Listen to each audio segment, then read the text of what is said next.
Mesdames et messieurs, la Russie a fait quelque chose vraiment inattendu. C'est un rebondissement inattendu. La Russie a coupé Internet à ses habitants. Dans tout le pays, il n'y a pas Internet en Russie. Il y a quelque chose d'étrange dans ce qui se passe en ce moment en Russie. Ce n'est pas étrange au sens spectaculaire du terme. Étrange au sens où ça mérite qu'on s'arrête vraiment dessus. Qu'on essaie de comprendre ce qui se joue concrètement. Depuis plusieurs jours, des millions de Russes se retrouvent régulièrement sans réseau mobile. Pas dans des zones rurales isolées, à Moscou, au centre-ville, en plein milieu de la journée, et le gouvernement russe, lui, il assume. Et il dit, c'est nous, c'est voulu. Et il donne une explication. Alors aujourd'hui, on va essayer de comprendre ce qui se passe réellement. Pas ce qu'on voudrait que ce soit, pas ce que certains médias en font, mais ce qu'on peut raisonnablement établir et ce qui reste encore flou. Commençons par les faits bruts, parce que c'est toujours là qu'il faut commencer. Depuis le début mars, de nombreux Russes signalent des coupures massives d'Internet mobile.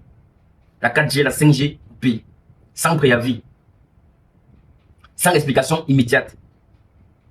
Et pas seulement dans des petites villes. Moscou, Saint-Pétersbourg, les deux plus grandes métropoles du pays, sont particulièrement touchées. Rien qu'à Moscou, on parle de plus de 10 millions d'habitants concernés. Plus de 10 millions d'habitants concernés par cette coupure d'Internet. Ce que ça veut dire concrètement, plus de GPS, donc des gens qui ressortent des cartes papier pour se déplacer. Ce qui, dans une ville de cette taille en 2025, est quand même un signal assez fort. Les terminaux de paiement par carte tombent. Les sites ne chargent plus. Les commerces reviennent au cash. Certains appels vocaux et SMS sont perturbés.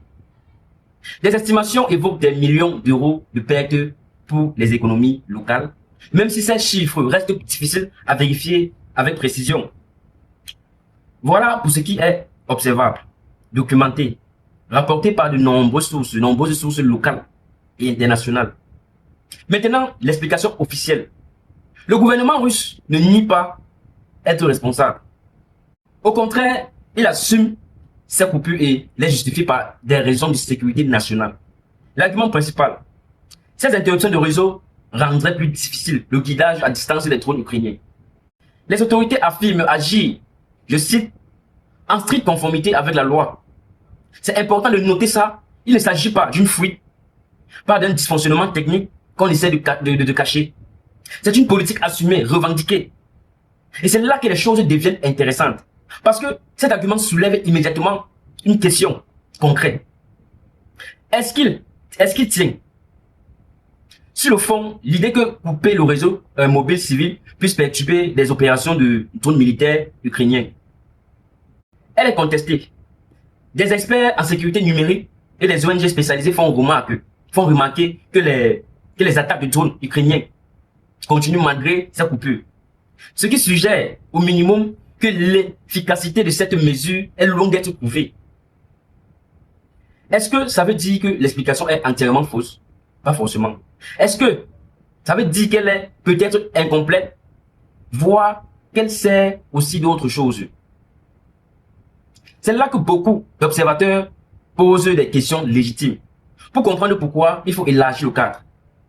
Ces coupures n'arrivent pas dans un vide. Elles s'inscrivent dans une trajectoire qui a commencé bien avant.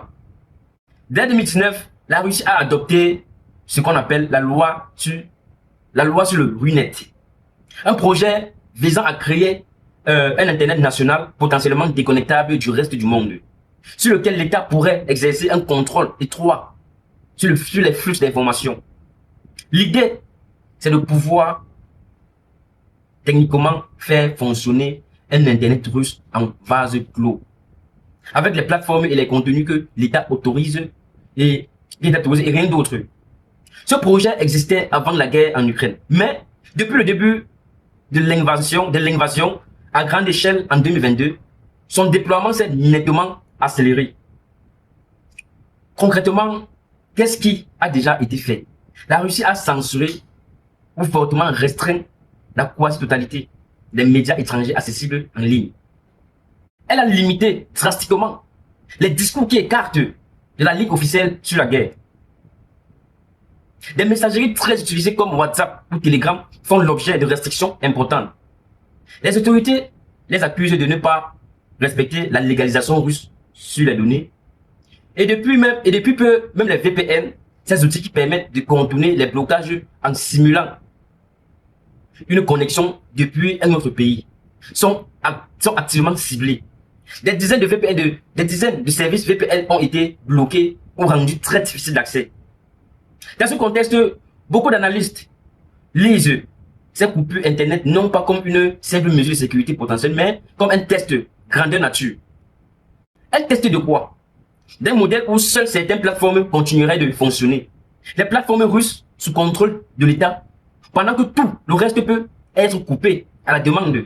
L'application Max, par exemple, est présentée comme un équivalent russe de WhatsApp.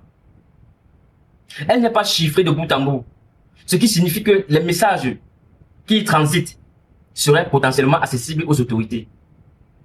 L'idée serait donc de pousser les utilisateurs à migrer vers ces outils contrôlés en rendant les alternatives progressivement inutilisables. Est-ce que c'est ce qui se passe? Honnêtement, on ne peut pas l'affirmer avec certitude. Ce que l'on peut dire, c'est que la direction dans laquelle se déplace toute cette décision est cohérente avec ce scénario. Ce n'est pas une coïncidence. C'est un ensemble de mesures qui forment une logique. Mais qualifier ça de plan délibéré est entièrement maîtrisé ou de tâtonnement politique dans un contexte de guerre, c'est une autre question. Ce qui est clair, en revanche, c'est la réaction de la population. Et ça, c'est peut-être la partie la plus intéressante politiquement. Ces restrictions sont mal vécues, y compris par des personnes qui soutiennent globalement Poutine et la politique russe. C'est ça qui est notable. Ce n'est pas seulement l'opposition qui proteste. Des sondages évoquent un mécontentement croissant dans les franges de la population habituellement acquise au pouvoir. Les coupures Internet s'ajoutent à d'autres irritants. La hausse des prix liés aux sanctions, l'effort de guerre qui pèse sur les finances publiques et une économie sous pression. Un exemple concret de ce mécontentement. À la mi-avril, une influenceuse russe très suivie, Victoria Bonia, domiciliée à Monaco et qui compte plus de 13 millions d'abonnés sur Instagram, a publié une vidéo où elle s'adresse directement à Poutine. Elle évoque ces dysfonctionnements, affirme que le peuple a peur de lui et dit, c'est intéressant dans la formulation, que les Russes le considèrent comme un excellent homme politique, mais qu'il y a beaucoup de choses qu'ils ignorent. C'est une critique voilée, prudente, qui prend soin de ne pas remettre en cause la légitimité du dirigeant frontalement. Mais, c'est une critique quand même. Et le fait que cette vidéo soit devenue virale en Russie, au point que le Kremlin ait dû réagir publiquement en disant que Poutine est informé et prend en compte tous ces problèmes. Ça dit quelque chose sur la nervosité ambiante. Maintenant, est-ce que ça va changer quelque chose? Est-ce que ce mécontentement peut déboucher sur quelque chose de plus structurel? Là, il faut être honnête, on ne sait pas.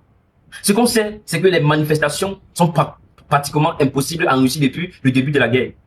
Elles sont interdites, réprimées, et des dizaines d'arrestations ont déjà eu lieu depuis le début des coupures Internet, selon les médias locaux. Le cadre légal et sécuritaire rend toute expression collective du mécontentement extrêmement risquée.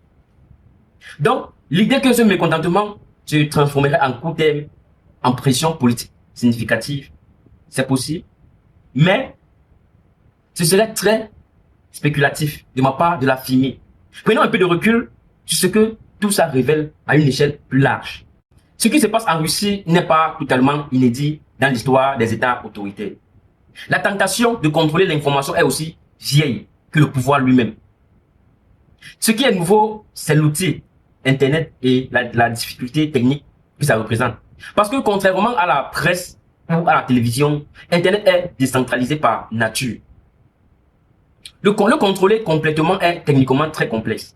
La Chine y est parvenue à un niveau très avancé, mais avec des investissements colossaux sur plusieurs décennies et une architecture pensée dès le départ pour ça.